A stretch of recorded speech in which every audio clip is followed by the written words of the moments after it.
Guys, I wanted to make this video because there's a couple of couples that I watch on YouTube, and I watch them because they're just really funny. You know, they've got decent chemistry, some of them. At least they're faking it a lot, like they love each other. And, you know, they're just funny to watch. They come up with clever things. A few of them, they protest to be Christians. One in particular, when I first became a Christian, I came across their channel. And, you know, it was cool. I didn't really see anything wrong with what they were doing. You know, they just looked like a loving family, sharing a bit about their life. But lately, since social media has been taking the run of nakedness, every time I get on YouTube, I see them naked. I don't want to say naked, but the husband is usually shirtless, and the woman, you know, she's wearing some tight athletic outfit. You know, these are things for secular people. Christians, wear that in the comfort of your home if you want to, but when you're exposing your body to the world, you're not doing the things of God. What is the point of you claiming Christianity when you look exactly like what they're doing out here? And it's not that there won't be some overlap in that kind of thing, but you have to learn discretion concerning these things. Because if you don't learn discretion, then you're going to end up falling into the same trap that they're in, which is vanity. I mean, a lot of the secular people, they're not fulfilled inside. That's why they wear the tight outfits. That's why they're constantly searching for material gain. That's why they're constantly looking for fame and attention. And I understand that plight. Like, I used to want to be famous when I was young. And now I'm having the conversation with myself, well, what is the purpose of being famous in the first place? You get the praise of man, but it doesn't necessarily mean you're going to get the praise of God.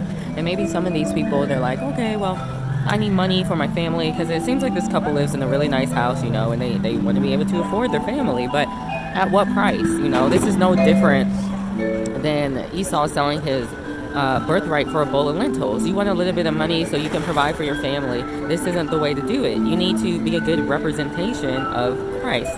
Now, there's another couple, and the man, like, he'll drop God on occasion. The woman, I'm like, you don't even love this man. When I look at her, I see a woman that doesn't love this man, and the reason why she married him was because of her own self-exaltation. Probably because she was getting desperate as well, because some people just settle in the marriage because they get desperate. But every time I look at them on the screen, I'm like, he loves her a lot, but she just like, you're an idiot. That's how it feels like. She doesn't necessarily call him an idiot, but she speaks to him like he's an idiot. And so I'm like, I perceive this marriage breaking apart in about 5 years if she doesn't get her stuff together. You know, she's making fun of his accent, like he's from Africa. What did you say? What did you say? Why do you have to do that? And then I've seen her do like the peace sign. You know, the peace sign means you're pointing down the hell type deal. So I feel like the woman is almost like she's got some kind of Jezebel spirit. And she just basically set out to destroy him, and that's it. And so, yeah, he was a little too focused on her appearance, and that's why you married a woman that doesn't love you and treats you like nonsense. So, yeah, I mean, these people are out here, they're claiming to be Christians. There's another couple, real funny couple, probably my most favorite to watch. And I guess they go to church, or at least he goes to church and he reads the Bible. But then, you know, his woman just, the sexy outfits that she's always wearing, and, you know, she's not quite as bad as I would say, like, with the other stuff going on. But it's clear, like, she's not really a believer, you know. It's definitely about her way and her attention and this kind of stuff. And they've kind of tried to popularize that, in this world. Like, it's all about the woman and the woman's way or the highway, but that's not the truth. Like, you're in a relationship, so you need to do as married couples do. You know, you share the responsibility. If the man wants to do this, you compromise. If the woman wants to do this, maybe you compromise, but the man is also called the head. And so when these women get in these relationships and they're acting like the head, then there's an issue. So I don't really know. I think honestly, what ends up happening is these men want these women for very stupid reasons, and they end up compromising their values with God for these women. I'm not talking about the first couple, because I think they were actually very strong in the faith at one point. But the men, they end up compromising because they want the looks, or they want the booty, or they want, you know, there's no depth to the relationship with God, and so there's no depth to their women.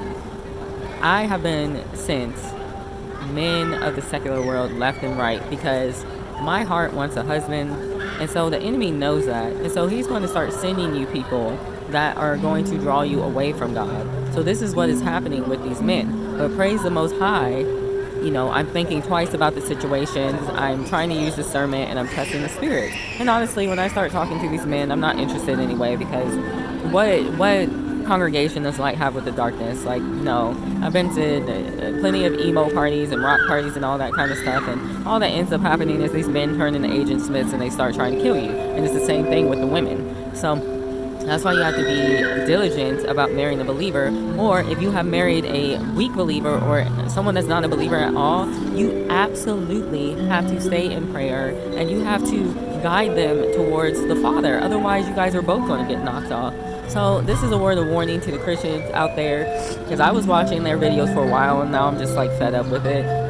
Do not get involved with these people. My suggestion is you start rebuking them, because I actually had a dream about the first couple where the man was a wonderful father. Like, you could tell from the dream. You can tell even in the videos.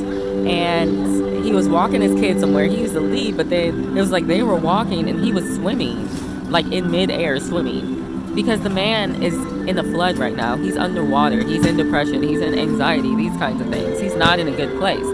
But it seems like to me his wife is so adamant about these stupid YouTube videos and, we got to get the likes and this kind of stuff, that she's not recognizing that her husband, despite being a loving husband, a loving father, is literally drowning right now. You have to draw yourself out of there. You have to draw yourself out of the vanity, the YouTube community, the social media. And if you don't, you're just going to continue drowning, because you're going to continue to start seeking the glory and the validation of man, and it's no longer going to be about God. So that's what's happened to them, unfortunately. And I'm actually going to try to contact them and see what I can do, because I posted on their video the other day asking if they were Christians still, because you never know. People get drawn away so quickly, they just give up the faith or whatever. So anyway, be warned, be advised.